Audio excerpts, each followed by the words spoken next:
Welcome to our next stop, Boston. One of the most historic cities in the United States. We're taking a tour across Canada, Mexico, and the United States, visiting each of the 16 host cities that will welcome the FIFA World Cup 26, as we go in search of the soccer soul of every one of them, taking in the people, places, culture, and vibes. This is Stories from the Cities.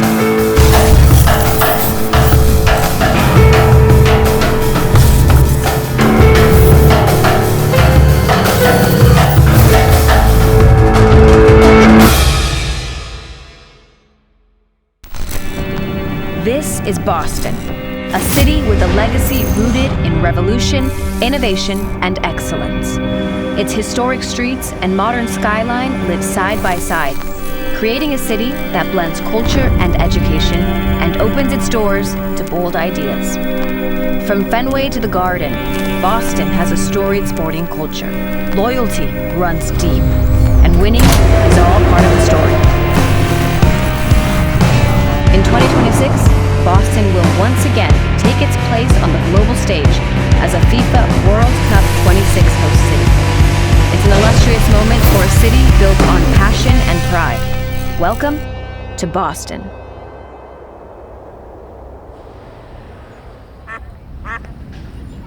There is no one more qualified to give us a soccer tour of the great city of Boston than Charlie Davies. Charlie, what is your story in this city? Well, I was a former professional footballer. I played for the New England Revolution, the U.S. men's national team, an Olympian. This is a city that gave me so much. And so whenever there's an opportunity to represent the city, my hand's always the first one to be held up. Well, I'm so excited to be in your city, and I want to learn about this great city. What should I know about it? Well, there is no America without Boston. We're coming up on the 250th year of the American Revolution, so think about that. But Boston is full of innovation, education. On top of that, it's a sports city. But this city's been through some tough times, and it always comes out better. When you talk about Boston kind of reinventing itself through those hard times, I feel like that kind of shapes your story as well. Yeah, I think you could say that. There's a lot of similarities with the DNA of Boston and the DNA of myself.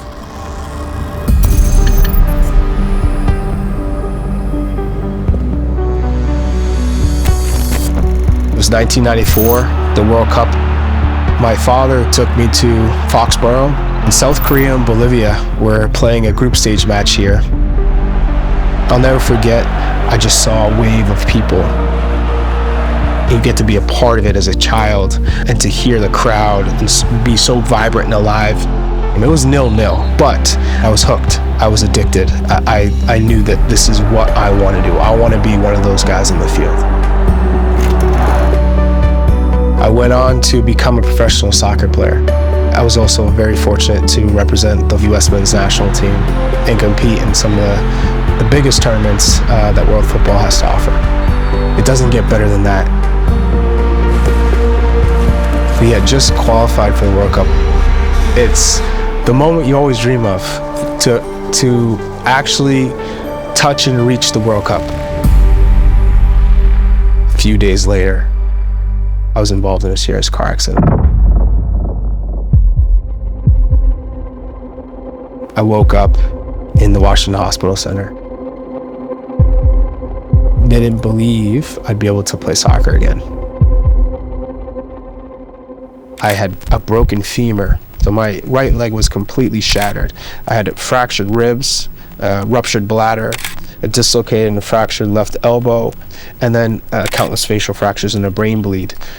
The brain bleed is one of those injuries, I think I still at times deal with that because you get a foggy mind sometimes, or you're looking for a word that you can't necessarily find. I firmly believe that I would get back on the pitch as the same Charlie Davies to be a part of the 2010 World Cup team. I had a lot of responsibility at a young age. I can remember second grade. My mother had her first mental breakdown. And so that coupled with my father having a drug addiction, I had to be a leader in my household at a very young age. Through each stage of trauma, It strengthens you. I made a promise to myself that I would not sulk. I'll never forget in May where Bob Bradley called me and said, "Charlie, we can't unfortunately take you to this World Cup camp. You're not ready."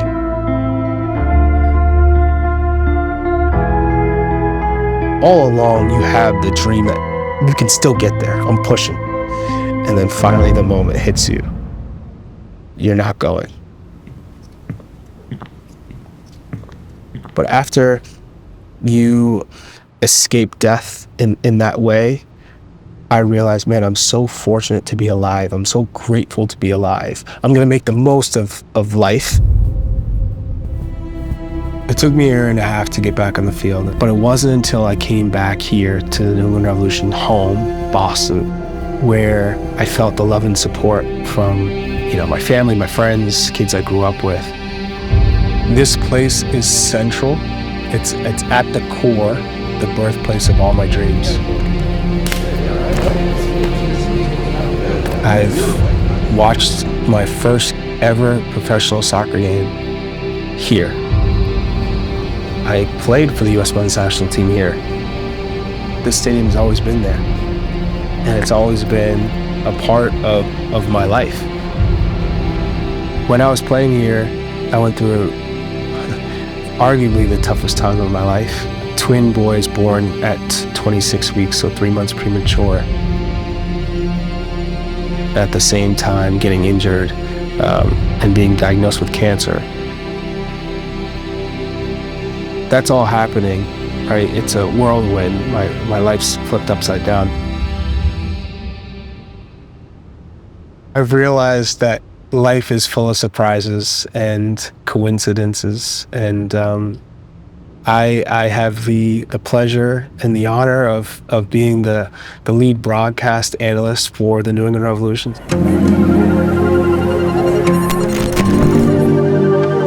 For anyone who has the opportunity or the chance to come to a World Cup game here in Boston, it'll stick with you for the rest of your life. Getting the chance to share that with your family is something that you always hope for as a parent, to have those special moments. What do you guys think? And maybe there'll be another little Charlie Davies out there who will end up, chasing that dream. Of course. Good, how are you? Yeah, full circle is definitely the best way to sum that up. What's up, guys? Boston is always going to be considered a tough, resilient city that doesn't rely on anyone else. For me, there's no better city in the world.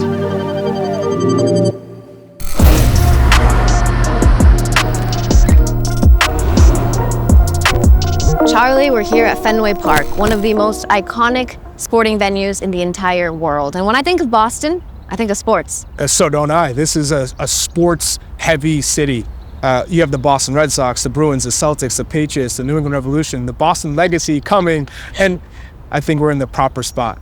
Well, you name all of those teams there. What is soccer's place in this city? I think it's always been in the fabric of the city. 1968, think Pele played here at Fenway Park with Santos. That's 2 years before he won the World Cup with Brazil in this 1970 Mexican World Cup. And so when you think about that, the thirst has always been there for the game. I am so honored to be a part of that fabric, just because I've watched the game from the ground zero, and seeing where it is today, it's just an incredible sight.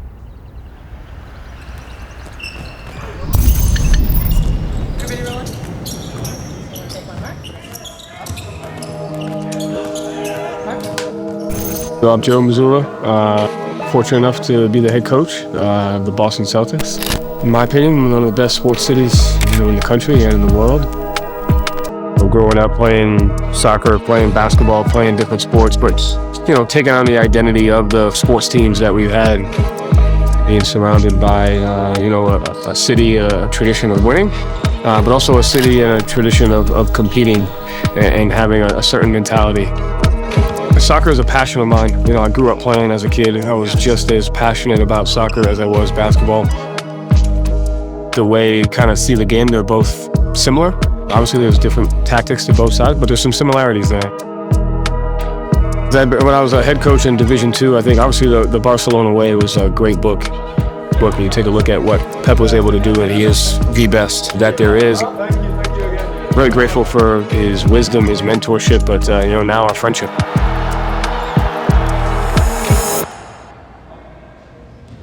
What's up? He's not a soccer fan. You don't have a soccer team, right? Soccer team? Yeah. PSG. That's a smart answer. That's a smart answer. PSG. I like finding themes between both of the sports on how you can kind of correlate. This is what works here. This is how we can make it work here, and looking at the games from the same perspective.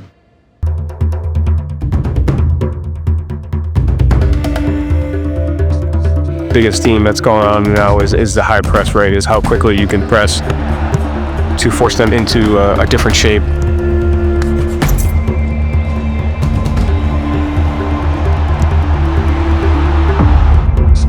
Doing your work early and what you do without the ball is more important, and then once you get the ball, the work is essentially half done. One of Pep's old philosophy was like win the ball back in the first 3 seconds. Second piece is studying the transitions, right? Have an understanding of the transition from offense to defense, defense to offense, how both of them are connected. A basketball perspective is, can you manipulate the spacing and manipulate the matchup to, in the same sense of force a 2-on-1, to create a read to where you're either attacking, you're dribbling, or you're shooting. A huge thing is the sacrificial run in soccer. Is like you make the overlap run to create space, but a lot of times you're not the one that gets it. You're creating another 2-on-1 or a window somewhere else, and that run doesn't get talked about. I think it's the same thing in basketball. Correlation between the gaps in with which you create the 2-on-1s, the relationship between players, but also the relationship between the ball and the timing of passes to create runs to get what you want. That's the space where both sports are very similar. It's all about the 2-on-1.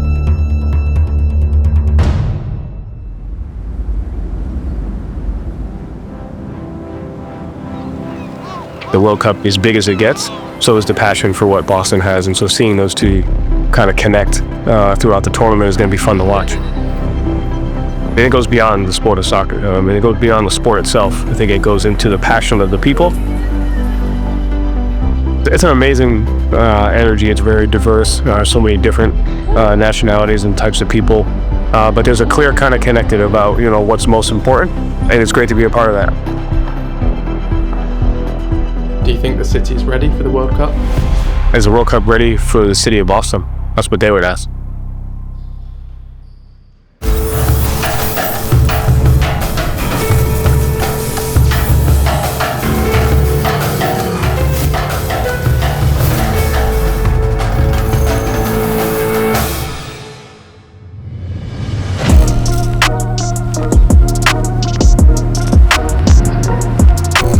Charlie, we're here at Nickerson Field. Why did you bring us here? In 1975, we had Pele playing here with the New York Cosmos versus Eusebio for the Boston Minutemen. Talk about titans of our sport.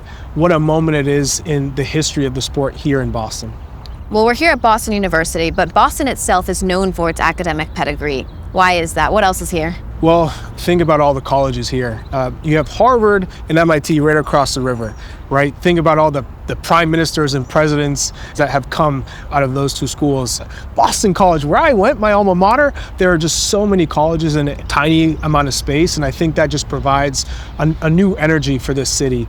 Well, there's so many different opportunities because you mentioned the Harvards and the MITs, the presidents. There's also actors, musicians, athletes like yourself that come out of these opportunities.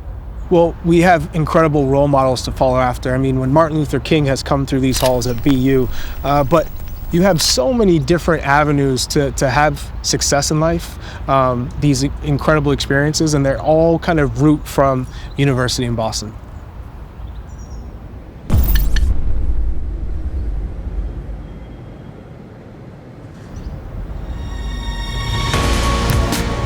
I don't think I could imagine any other place better than Harvard. Finding yourself making new identities or creating one identity that's built upon both soccer and academics.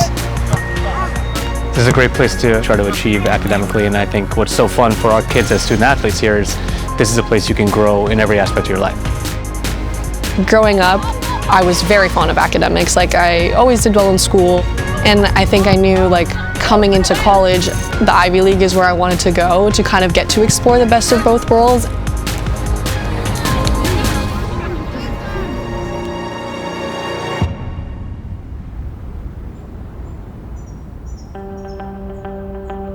My name is Vanessa Frelly. I'm a senior on the Harvard women's soccer team here. I'm a midfielder and I study neuroscience at the college.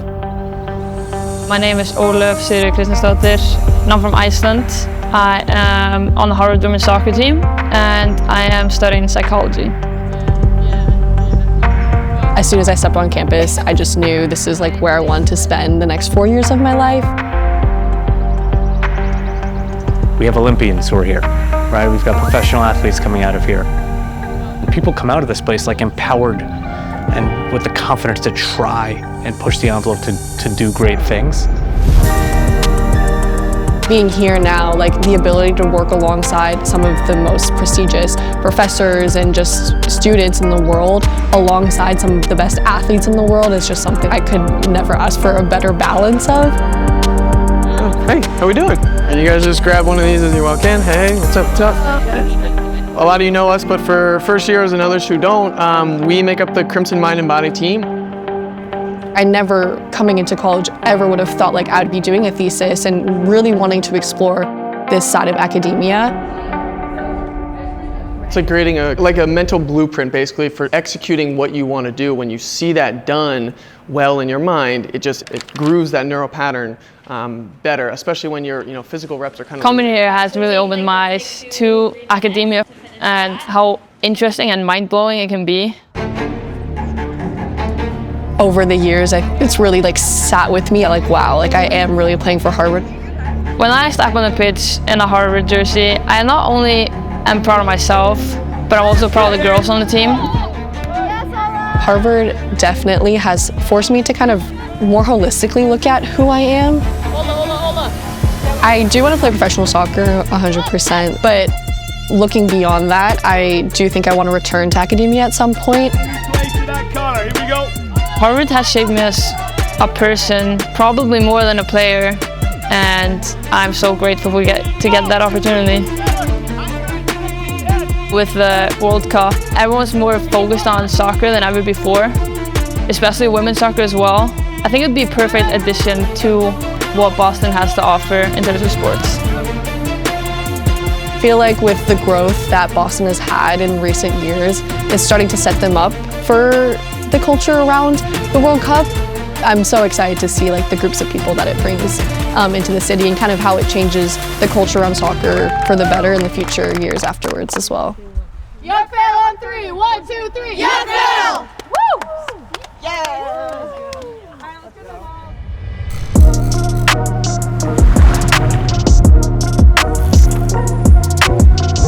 Charlie, historically, Boston is known for their Irish and Italian communities. It's true, because back in the day, we're talking about the potato famine in Ireland.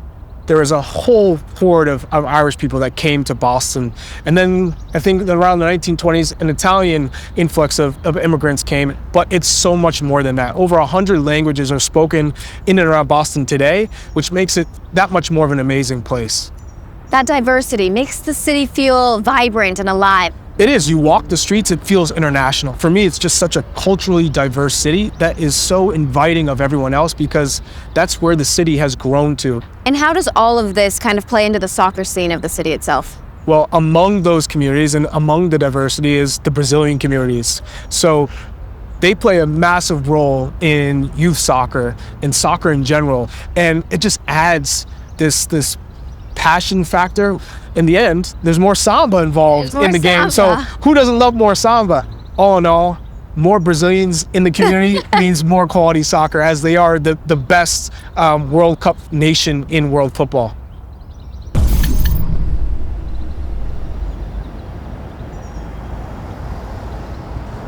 Muito bem, estamos aqui na nossa Rádio USA, a Rádio dos Brasileiros da América. Hoje, num bate-papo especial, nós vamos conversar com Cristiano, um brasileiro por essência que cresceu na comunidade de Somerville e hoje se destaca jogando futebol, soccer pelo New England Revolution. Sim, é mesmo. É incrível jogando para um time que eu cresci vendo jogar e agora, graças a Deus, eu tô jogando. My name is Cristiano Oliveira. I play soccer. I play for the New England Revolution. This is my ball, my first pro goal. It says, "All glory to God, first professional goal versus Columbus Crew, April 23rd, 2025. This is a little banner I got from national team. It's an honor to play for the U.S. Youth National Team.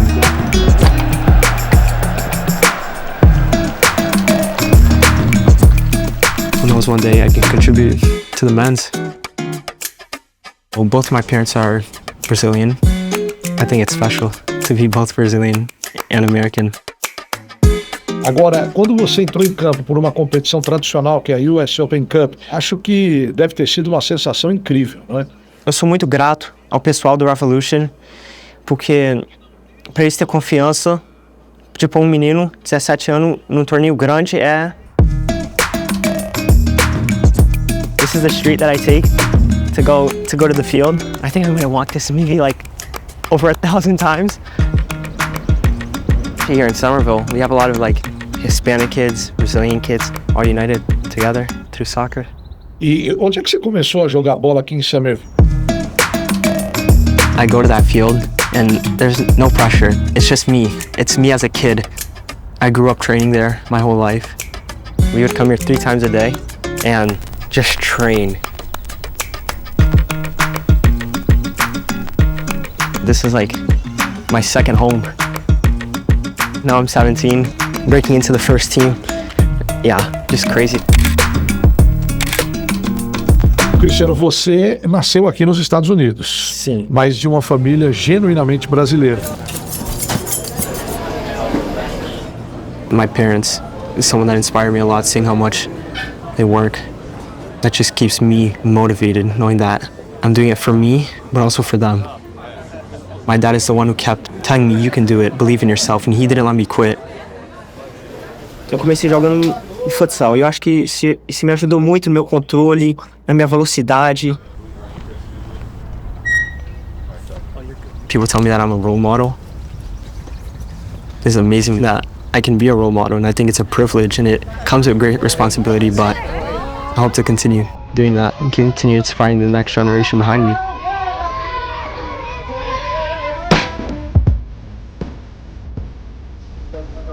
I still try and apply that Brazilian style of throwing a step over, throwing a nutmeg. It's what makes me different. We have such a big talent pool in the US from Mexicans, Hispanics, Asians. I would say that's what makes the US special. Who knows, one day can contribute to the US national team being a Brazilian. I would say to little kids is like, you need to keep working, you need to keep pushing. Because with one opportunity, you can change your life.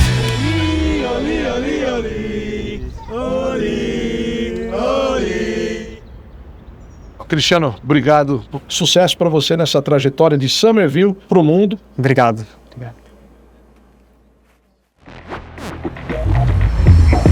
This place is truly a city at the heart of American history. And come 2026, it's set to write a new chapter when the World Cup comes to town. That's it for stories from the cities here in Boston. We'll be in another one of the 16 host cities of the FIFA World Cup 26 soon. Stay with us for the rest of the journey.